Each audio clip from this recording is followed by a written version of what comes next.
Mbote bien-aimé dans le Seigneur, yo mutu ozolanda biso place nyonso zwami partout na ba continent ya monde, na tous les 5 continents, continent d'Asie, continent d'Afrique, continent d'Europe, continent de Océanie. Yo mutu ozolanda biso ozwi penza libaku ya malamu à travers cette émission. Na chaîne au Penza Jésus revient TV, na émission na biso La Voix de l'Éternel. La Bible déclare si vous entendez sa voix, n'endurcissez pas vos cœurs. Bien-aimé, na zoe bisayo ezaka kana voix moko o esengeli oyo kana vina yo. Eza na voix moko o ekoki ko changer ba donner à vina yo. Eza na voix moko o ekoki ko transformer yo na vie à péché au comme na vie à mon santo. Ce n'est que la voix de l'Éternel, ce n'est que la voix de Dieu. Yango place ozolanda biso pesa penza lito ino malamu oyoka makamunini o nzambe alinga loba pona vina yo enfin que oyeba na ko bénéficier na quelque chose oyo ayebi na kocha kati na biso parce que la Bible déclare il est derrière la parole de ses serviteurs pour l'accomplir. Donc pendant que tozoloba nous sommes la bouche de l'Éternel oyo tozoloba eza ya biso te eza nzambe nde achango kati na biso enfin que vino ezala édifier pour être au parvenir na connaissance ya vérité.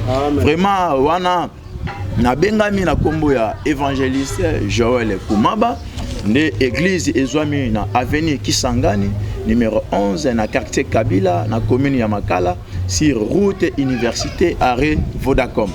Voilà vraiment ceux qui oye tozana ba programme ya ba kilti na biso mercredi 17h30 à 19h, vendredi 17h30 à 19h, puis dimanche de 9h30 à 12h30. Yangwana oeza ba programme na biso ya semaine yaka na ba adresse wana to pesi tokoyamba yo tokosolana yo mutoza pe na ba problème nzambe akozanga te na ko se manifester na vie na yo. Vraiment tozokota na mama na likambo na biso tozolobela penza thème moko oza très important les signes des temps de la fin. Yango nde tozolobela ezwami penza na mokanda ya la Bible dit dans Matthieu chapitre 24 verset 3 tokiti il s'assit sur la montagne des Oliviers. Et les disciples virent en particulier lui faire cette question.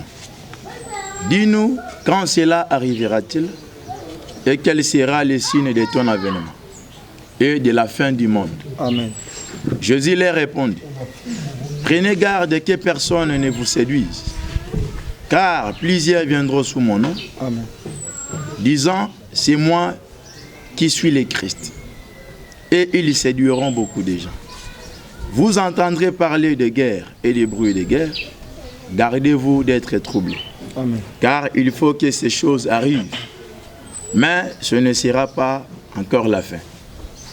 Une nation s'élèvera contre une nation et un royaume contre un royaume.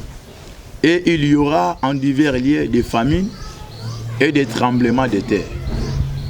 Tout cela ne sera que le commencement des douleurs. Amen. Amen. Amen.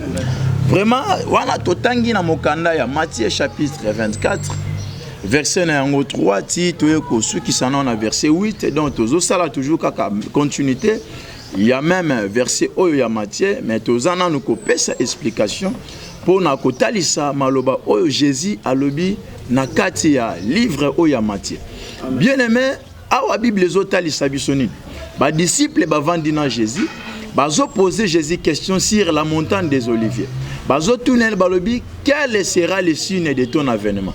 Bazo tuna Jésus ayebisa bango mukolo oye akoya bilemboni ne sengeli te eyeba na salim. Amen. Ne Jésus abandi siko ko pesa bango explication. Koyebisa bango ke tala mukolo wana ndenge makambu ekobando salim. Bokomona ba réalité belé. Bato ebele bakobima na kombo nanga bakolobake bangonde baza banzambe pe ba faux prophète bako séduire bato ebele pe Bible ezoloba ete bokomona ba nation ekotelema likolo ba nation bokoka ba bruit de guerre bitumba ekozala partout mboka nezo bundisa mboka o mboka wana kuna ezotelema mboka o pe bokomona ba tremblement de terre ekobanda ko salima pe banzala ekokota na bisika ebele. Mais la Bible déclare gardez-vous d'être troublés. Donc c'est-à-dire yo mona nzambe tango zomona ba événement o tango zomona ba réalité o ezako se passer dans monde entier ezo salema partout et sengeli ete oyeba na ko garder position en tant que chrétien.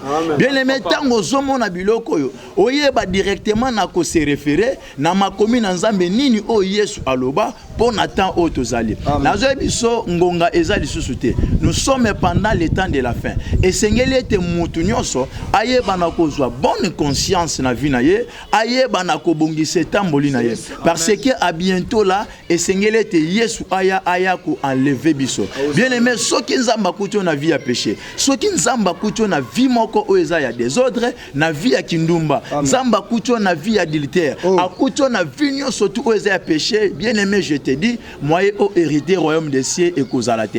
Ya mwana babilembo nyonso tu ozomona, batu bazo kufa, awa ba économie ya ba mboka batu ebele ekomi na baisse. Talo ozomona problème même ate ba coronavirus oyo, ozomona ki ba économie ya batu ekoi, ba économie ya batu nyonso tu don ya ba pays o wana toyebi ya makasi wana ekomi déjà kokoma na baisse. Pourquoi? Parce que la Bible déjà et si etalisa biso ba événement oyo ke bokomona banzale kokota ba problème ya ba économie ekobanda ko se poser yango déjà tozomona yango yo mutozo landa biso yo mutozo yo ka parole au bien-aimé tokoka ki pe côté yo ozwa mbongo tokoka ki pe côté yo ozwa libala eza mabete toboyi yango te mbongo eza mabete voyage eza mabete mais tozo ebisa yo délivrance ya liboso o esengeli yo oyeba na zona vie na yo eza ko recevoir Jésus-Christ comme Seigneur et Sauveur dans ta vie afin que ceux qui le loyer au hérité royaume des cieux o nyonso etikali wana eza biloko ya sima o nzambe akope so tangu okondimela ye. Yango na vraiment to sali sous continuité na biso kaka na mokanda ya Matthieu toujours chapitre na yango 24 to tangi directement na verset na yango 10. Bon, to bandika na verset 11 to kiti. Les alamala ming na verset 11. Plusieurs faux prophètes s'élèveront. Amen. Et ils séduiront beaucoup de gens. Amen. Et parce que l'iniquité se sera accrue, la charité du plus grand nombre se refroidira. Mais celui qui persévérera jusqu'à la fin sera sauvé. Amen. Amen. Donc continuez le sous-sous. Verset 14. Cette bonne nouvelle du royaume sera prêchée dans tout le monde entier. Amen. Pour servir de témoignage à toutes les nations. Alors viendra la fin. Alléluia. Amen. Donc la Bible déclare, cette bonne nouvelle sera prêchée dans tout le monde entier. Sango malam ya royaume de cieux et sengele tema partout dans le monde. Bien aimé, Bible étant aux le monde, donc c'est-à-dire sans exception. Et ça kolongola ta pays mon côté. Donc batunyo surtout baza sensé, ya koyo ka message oyo. Tant au message e kokota même ata na ba fin fond, na ba extrémité ya mokili, ne ekosala ete Yesu Masia asala nini ayeba na koya pour enlever mokili. Na zo biso ba faux prophète bazo séduit bato belé. Pourquoi? Au lieu batia bato vérité, batali sabatu ke tant otozali. Or que un prophète eza mutu o atali sakaba sini ya temps. Prophète alobela kande temps. Mais ozomona ke ba prophète lelo au lieu ba lobela temps, ba komi ko ya ko lobela libala. Ba komi ko ya ko lobela mbongo. Ba komi ko ya ko lobela makambo o eza terrestre. Or que Bible zoloba soki ya solo olingi nzambe esengeli oyeba na ko sepelano na biloko ya likolo po ete biloko o ya donc ya c'est bien aimé eza biloko eza matabisi nzamba opesa moti. Parce que la Bible le dit, premièrement cherchez les royaumes des cieux et la justice de Dieu. Et toutes ces choses vous seront données par dessus. Nazo bisayo ya liboso esengeli o ya mbanzambe na vino. O luka bokonza likolo. Bokonza likolo ba luka ngo na vie ya sanctification. Na vie o banga nzambe. Bokonza likolo ba luka kayango bien aimé na kati ya sainteté. Parce que la Bible déclare chercher la paix avec tous et la sanctification sans laquelle personne ne verra le Seigneur. Nazo biso soki o luki bokonza likolo na vie na yo tangu Yesu akuya lelo to lobi okokota bokonza likolo nde okozala esika moko na nzambe pour ete o se réjouir o vivre éternellement yangonde o eza volonté ya nzambe pona biso bato o toza na si ya mokili o. Bien aimé na lingi na taliso eloko moko na mokanda ya Jean chapitre 15 totanga verset oyo o comprendre que chrétien na sena moyi o azanani Père chrétien oza na tani na sena moi o parce que bato ebele bazo kanisa ke mukili o eza mukili na biso mukili o eza mukili esengelo betele yango tolo olalaka olamukaka okomisa ngondire ndaku na yote mukili o eza mukili esengeli to tika yango toyeba na kokende place oyo epesamela biso totangi na mokanda Jean chapitre 15 Jean chapitre 15 verset 18 tokititi na verset 19. Si le monde vous haït, sachez qu'il m'a haï avant vous. Amen.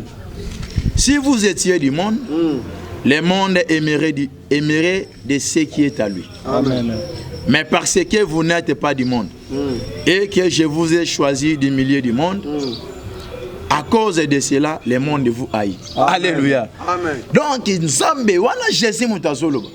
Alobi ete, soki bozalaki ya mokili oyo, mokili oyo elingaki esepela na bino, na nyonso tu bino bolinga bosala. Po ete bino boza ya mokili te, yango wana moyepe mokili esepela na bino ezate. Bien aimé nazoyebisa yo, nous sommes des passagers dans ce monde. Kokanisa te ke mokili oyo tokovanda yango libela na libela. Mokili oyo tokovivre libela na libela te, po ete eza na temps oyo eza fixe nzambe atiela biso na sama. Bien aimé na temps oyo eza fixe, esengeli yo nde oyeba siko na racheter temps wana. Esengeli yo oyeba siko na ko salela ngonga wana. Ko salela ngonga wana eza ko mener via sanctification, eza ko banga penza via masumu. Enfin que ceux qui Yesu ayeba na kozwa yo. Po ete atika biso na sena mokili o pendant un moment donné. Na peu de temps on zamba tika biso bien aimé, zamba zana posa to atteindre la perfection.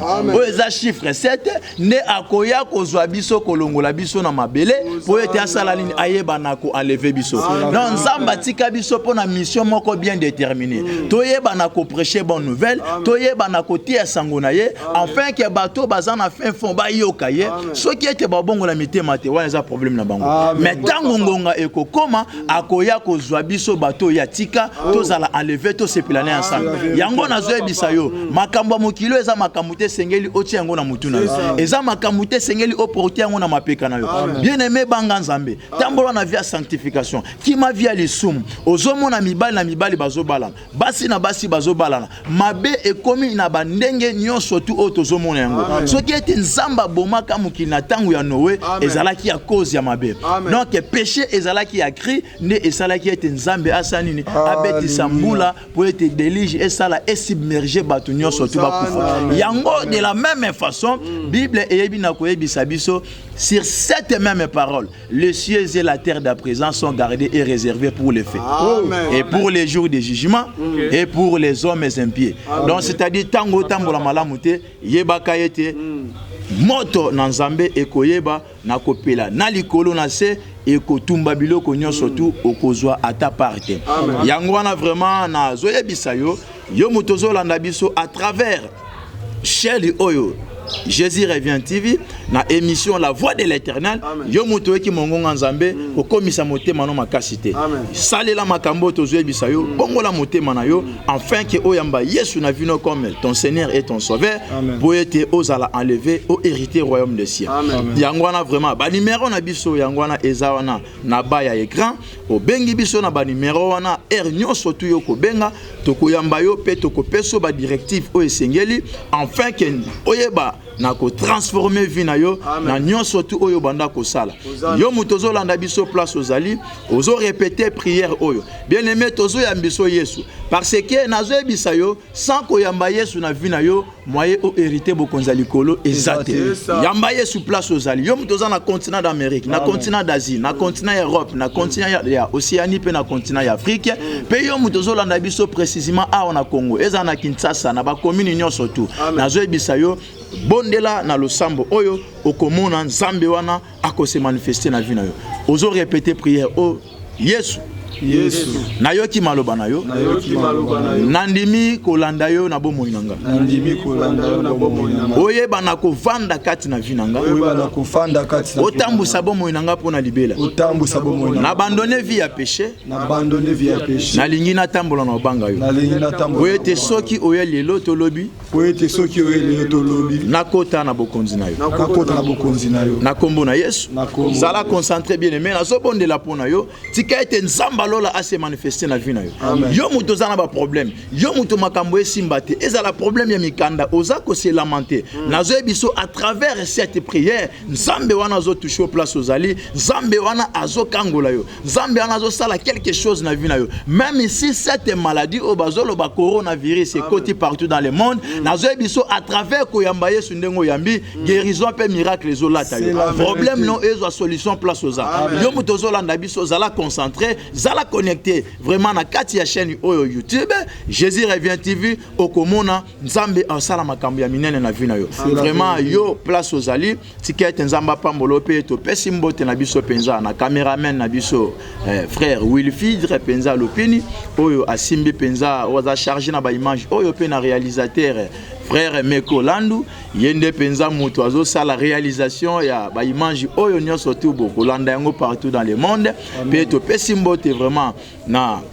Église Mobimba Jésus revient TV bandeko to sambela kana bango pe to pesimbote na évangéliste Gilda to pesimbote na mama Tabita Mungunzali to pesimbote na frère Gauthier na frère Babi na frère Ige oyo to zala bango na plateau vraiment to pesimbote penza na ba chrétien nyonso o bazana monde entier to pesimbote na famille Kumaba na famille Nyangisi na famille Mobiwa nzamba lola ayebano pambola biso pe to bosanité l'évangéliste Josué Lokamba Kunzu qui est notre père de la foi pe lisusu adresse na répété yango to zana avenue Kisangani numéro 11 na commune ya Makala na quartier Kabila si route université arrêt Vodacom to bondelaka mercredi vendredi 17h30 à 19h pe dimanche de 9h à 12h30 yangwana penza oyo eza ba communiquer na biso tikete nzamba lola apambola yo place yo zali bye bye to kutani à la prochaine édition.